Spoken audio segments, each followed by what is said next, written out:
Welcome, everyone, to American Barbell Unleashed. I'm Phil Patty. I'm here with Zac Cupples, and I wanted to give you guys a little bit of insight on who Zac is. So Zac isn't just a movement specialist. He's a rehab innovator, NBA seasoned coach, and a biomechanics junkie who now operates directly out of our Las Vegas Performance Training Center. Thank you for coming. Thanks for having me. Tell us a little bit about what you do and what you're all about, and anything else you can tell myself and the audience. For sure. There's 3 things I do with people. I help them hurt less, move better, and train smarter. All right. And then I teach other movement professionals on how to do that. And so basically my process is, instead of, if you got elbow pain, instead of only looking at your elbow, I look at everything. I figure out what movement strategy you're using that could be contributing to that, whether there's a limitation somewhere or maybe you can't move in a certain way. And then basically what I do is I design comprehensive programs to help you gain the motion first. And then we try to integrate whatever you need to on the training side, so that way you can sustain it for the long haul. And so I'm all about creating a sustainable, movement strategy that you can use for a lifetime that'll ideally help you move better and then get as fit as possible without the wear and tear. Interesting. Yeah. So how in today's game do weights, bars, dumbbells, bands, balls, how do those play into a daily routine, or is everything tailored for the exact individual?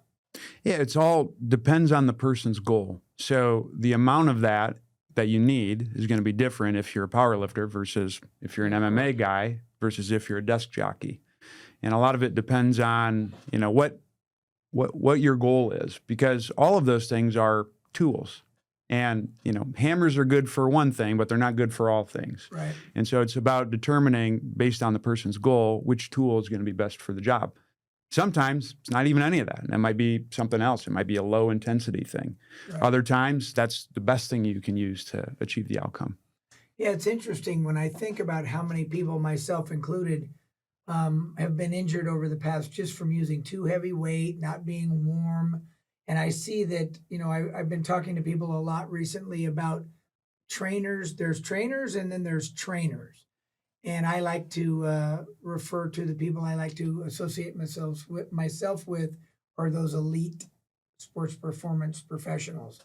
And I always use the analogy, somebody that would train a high-level athlete. You can't hurt a football player with a $200 million contract. It's not probably a good idea. Yeah.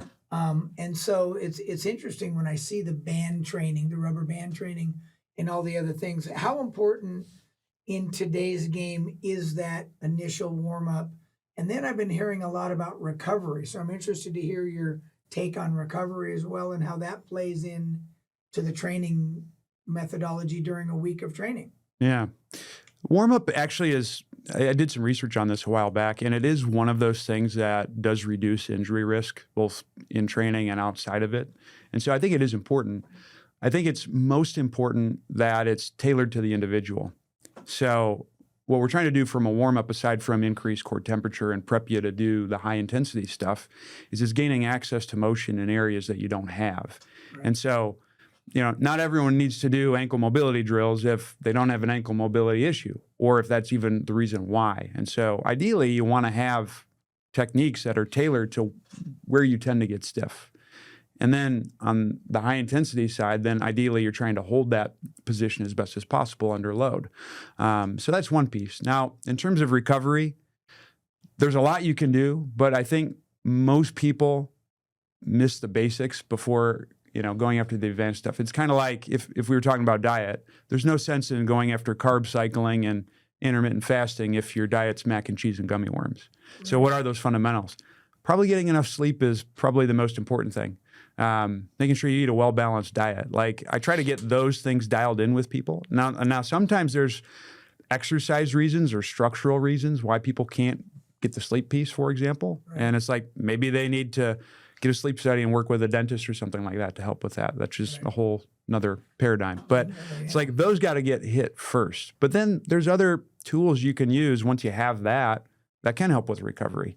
I saw something recently where they compared sauna to hot tub, and actually a hot tub is a better from a recovery standpoint than a sauna, which I was surprised because everyone talks about sauna I never use. even put two and two together. So I did a podcast with Pete McCall last week, and when he mentioned two of the key tools for recovery were sauna and hot tub. Yeah, I never even thought about it. yeah, I never even thought about it. But his commentary to me, which was interesting, was you can't just go without recovery. for sure. And I never really put that together. But it just shows you how much there is to learn in today's game. Mhm. The industry's changed so much. Yeah.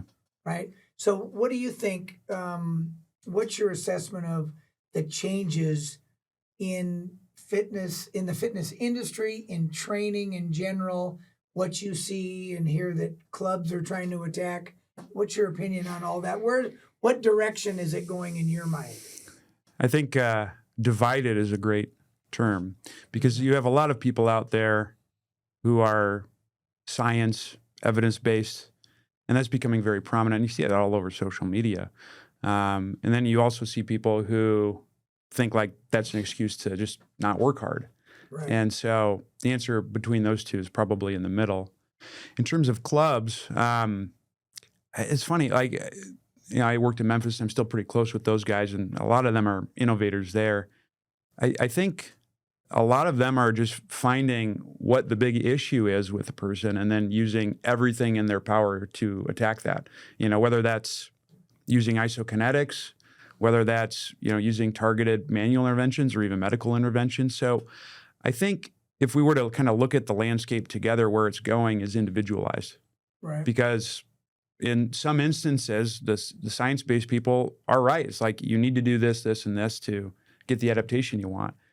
But I think in some instances, the people who are very adamantly against that and just want hard work, harder than last time, some people are going to need that. Right. But I think the needs are going to be person dependent, and I think that's where I see things going, as opposed to protocol driven. Yeah. So for me, I'm assessing from the inside out just because I build products for commercial gyms and universities and people's homes. And of course, in my world, the big push, I'm watching all the health club chains right now try to adopt performance training centers. Yeah. They're taking out racquetball courts, basketball courts. The bad news is that they're just throwing equipment in spaces without any real knowledge of how to make it effective, to make money with it if you're going to use up the space. And that's kind of really what I'm curious to see, how any of the big boxes think that they can sustain that, because it's not enough to just put the equipment in, right? And I personally see that the future is going to be specialized training on an individual basis, but not necessarily expensive $150 to $200 an hour training on a one-on-one basis. I see the home run ticket to be group classes similar to what CrossFit did way back, but with expert trainers, people like yourself and or sports performance professionals that know how to rehab somebody. You're not putting an 80-year-old woman out on a platform with a 44-pound bar and two 45-pound plates, Yeah. right? It's technique training out of the gate and all those things. So have you seen, or do you have any opinion on what you think is going to happen in that category, or are you even paying attention to it? I know a lot of my colleagues who have successful gyms are going that route, where it's like you basically get the best of both worlds. Right. You get a semi-individualized program, but you get the community aspect by being in a small group.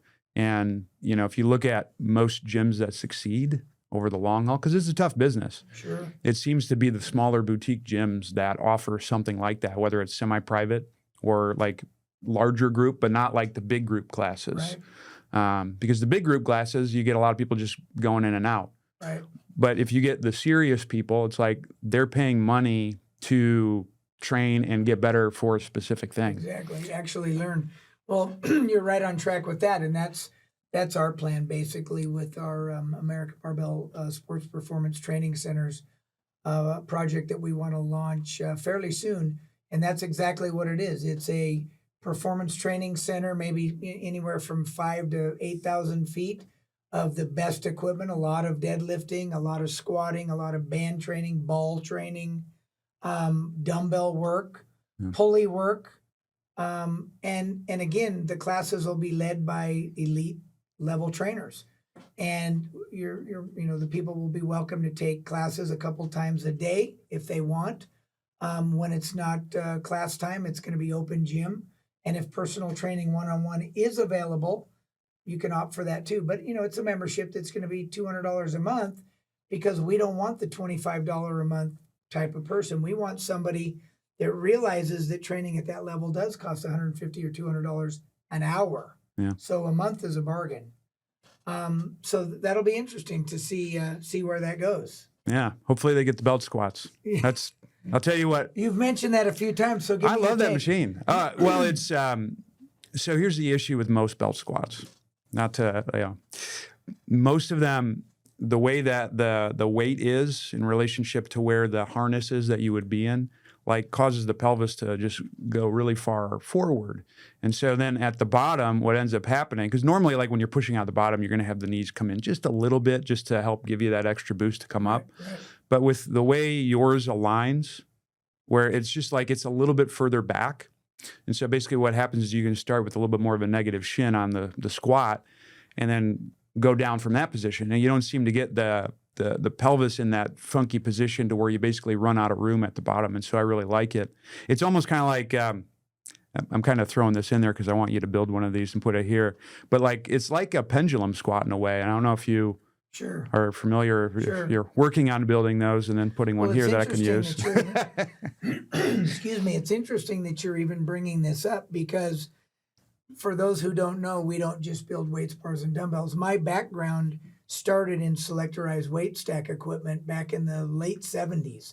And I built benches and I built machines, and I ended up selling that business in the early 90s. And looking for something to do, I thought I would attack the dumbbell category first. Actually, the Olympic bar and the dumbbell category were first. And it was to design an Olympic bar that didn't have peeling chrome and would withstand anything. And it was a dumbbell that didn't come loose. So now, fast forward 30 years or more, I'm actually more from the inception. I started building in 1978. I'm actually just now jumping into specialty pieces. So glute kicks, belt squats, hip thrusters, standing abductors, things that are unique. Dual pulley systems, single pulley systems that incorporate storage training. So no, that's awesome. So you like the belt squat, and you also have the adjustability of where you put that chain. Mm-hmm. So do you have a preference of where you're locking that chain now? For me, I go as far back as possible. Back towards you. Because where people run into issues, if they start with the shins too far forward and they're limited, and so maybe a shin more vertical, as you squat down, ideally you're pushing the knees forward and the hips go down at the same time. To push the knees forward, especially at 90 degrees of hip flexion or parallel, you need to have internal rotation, which is the ability of the hips to go inward. And so if you don't have that, sometimes what you'll see is either both knees will cave in, or you'll see a shift in the squat where one side's going to go up, and then they're going to try to load into the side where they have access to that motion. Mm-hmm. And so then you got problems that way. And so the analogy I give people is imagine I'm right in front of this wall and I try to go forward. Well, eventually I'm going to hit the wall. When you put the belt a little further back, you can start with the shins instead of being upright a little bit behind. Mm-hmm. And so it's kind of like I'm giving myself a little bit of runway to go more forward. Right. And it's generally more comfortable. And a lot of times if I see anyone with a issue in a squat, split squat, or I see any of those things, I usually just have people start with that back. Mm-hmm. Ramps also are really good for that too. Yeah, and if you notice, it's the two in particular that we have here were prototypes, and they adjust down, the standing foot plate. We eliminated the side because everybody that we tested didn't like the side. Or you can put it on the angle or and you can angle this way. Yeah. And what was your take on that? So did you try all?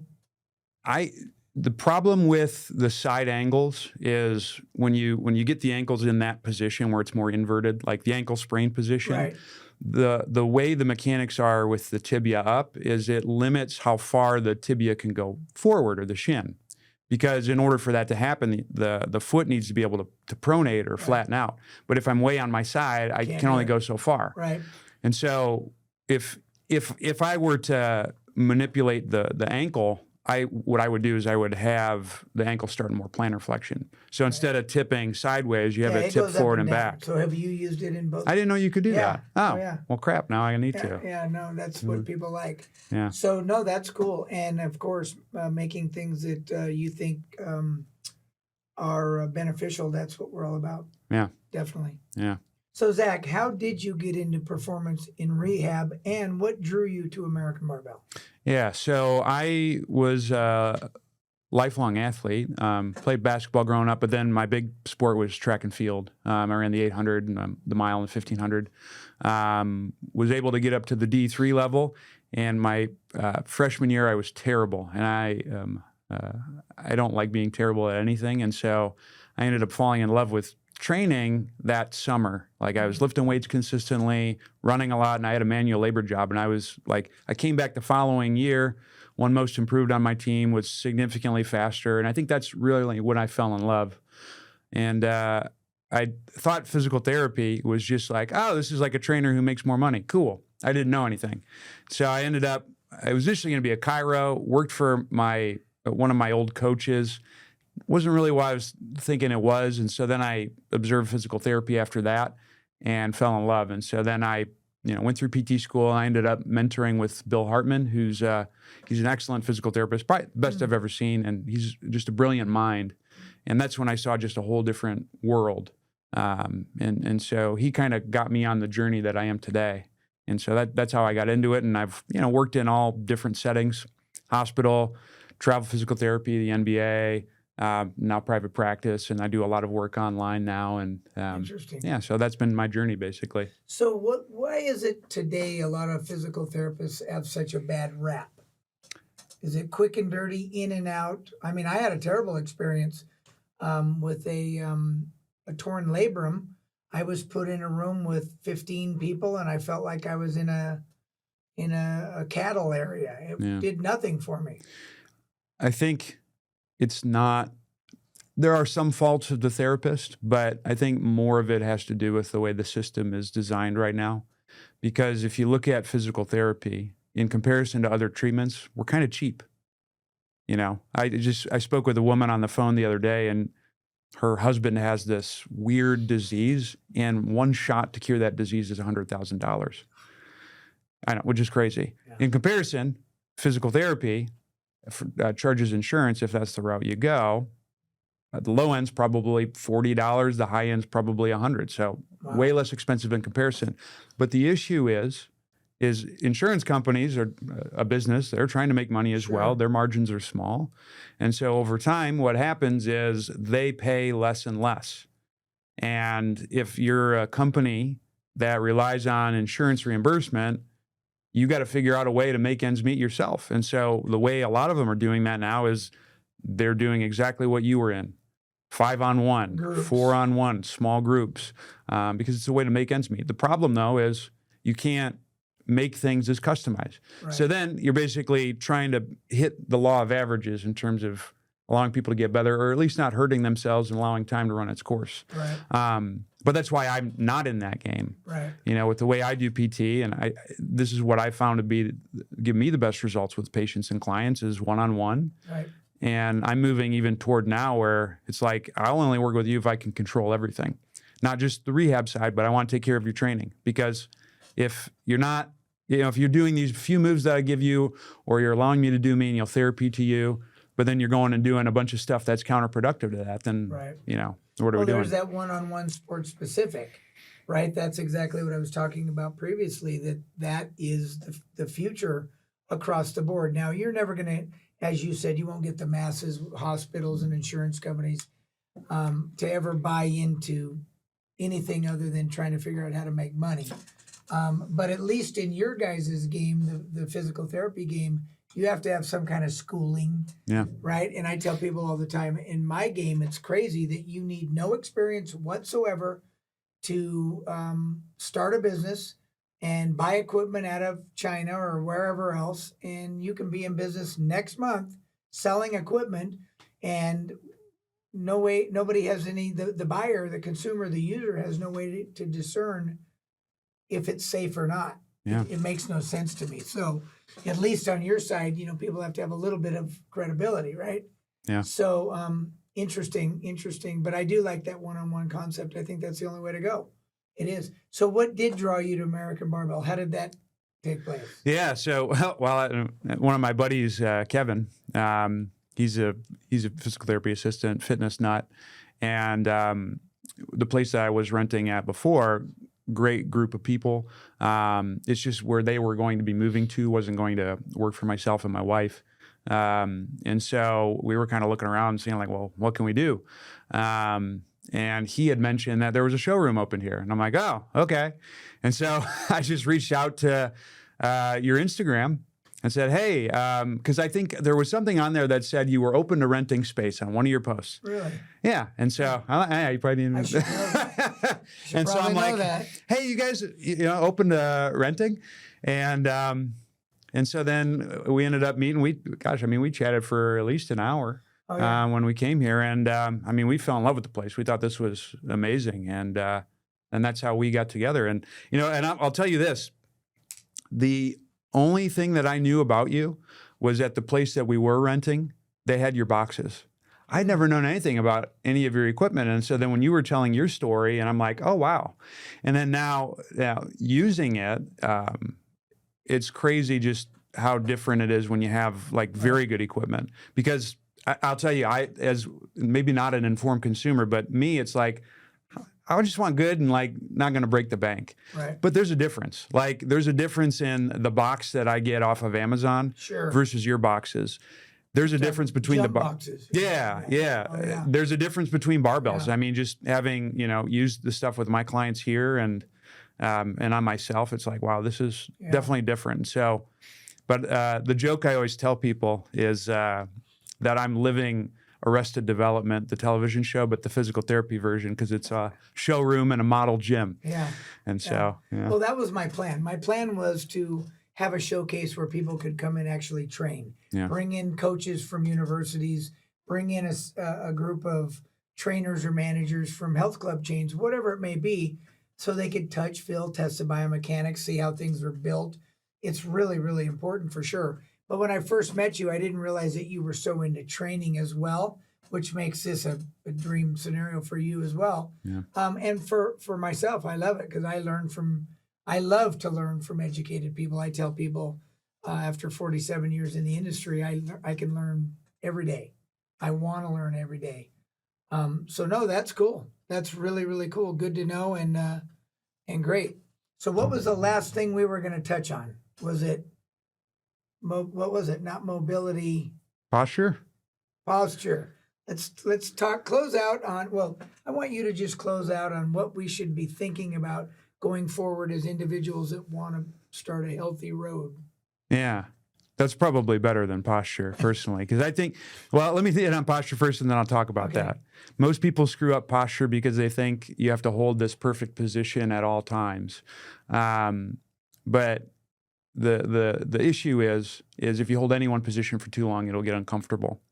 And the thing I said is, think about the posture that your mom yelled at you growing up to be in, and then hold that on the flight from the U.S. to China. Like, you will be hurting. Yeah. And so what posture really is it's the ability to assume multiple positions at any given time. Even us sitting here, if we're not moving, we are moving because your heart is beating. That causes movement of fluids within your body. You are digesting. You are breathing. All of that changes length-tension relationship of muscles at any given time. So we're always moving. Even when we're standing still, we have a bit of a sway about us. It's kind of like, the way they build skyscrapers. They don't build them as these rigid structures. They allow a little bit of movement in them because that helps them tolerate the elements. I don't think I like that. Yeah. And so you want that in your posture. And in fact, there's research that shows if you try to hold a posture, it makes your balance worse and it makes you move more rigidly. And so the solution that I tell people, because I do understand it's important from like an aesthetic standpoint, is you want to try to get as much motion back as you possibly can within all the joints. So you have a lot of different positions to go into, and then build fitness around that so you can sustain it for the long haul. Interesting. And I think those two pieces are the key to a healthy life. is you want to have as much mobility as your body allows, and then build a sustainable fitness program that allows you to push all of the fitness qualities that are important to you as far as possible while minimizing wear and tear. And those feed into one another. Interesting. And then if you can fill all the other gaps, like, health is good eating, it's sleeping well, it's having good social support and community, it's having a purpose. There's studies out there that show if you don't have good social support, it actually increases systemic inflammation. And the reason why actually is smart from a survival standpoint. If you think back to caveman days, if you're around a lot of people have disease. So you need a higher immune system for that. But if you hurt yourself, they'll also take care of you. So you don't need as big of an inflammatory response. You take those same people and now you're stuck in the forest by yourself. If I trip and fall, I'm going to hurt myself. I need a large inflammatory response so I heal faster. But then your immune system drops because you're not around people. And so there's things like that are like important about health that people don't care about. Well, it's all part of what I keep talking about, that changes. I'm a big YouTube watcher myself. And I was watching something the other day that explained that somebody my age, over 60, you shouldn't fly out of bed. You should wake up, move around a little bit while you're laying down, drink 8 ounces of room temperature water, put your feet on the ground, sit there for 30 seconds, 45 seconds, and then stand up. And it hit me like a freight train because I was on a flight, about a year or so ago, and I jumped up suddenly after I was sleeping, lying flat for 7 or 8 hours on a 14-hour flight. And I had a leg cramp and I jumped up too fast and I blacked out. It planted face first. And so it made me realize how dangerous that is to be in the prone position and fly up and start running towards the restroom. Yeah. Right. So many things, again, that's all knowledge that nobody's ever really taught anybody. All the things that you're talking about posture, I have a whole new thought pattern behind that now. Yeah. So, no, I'm glad that we connected. I can see we have a lot more of these we'll do with equipment, design, and everything else. So thanks, everybody, for tuning in. Thanks to Zac Cupples for being in my building and being one of the greater physical therapists out there on the market. And follow him and tag him on his Instagram, and continue to follow American Barbell Unleashed. Hope to see you guys soon. Thanks for having me, Phil. Thank you. Yep.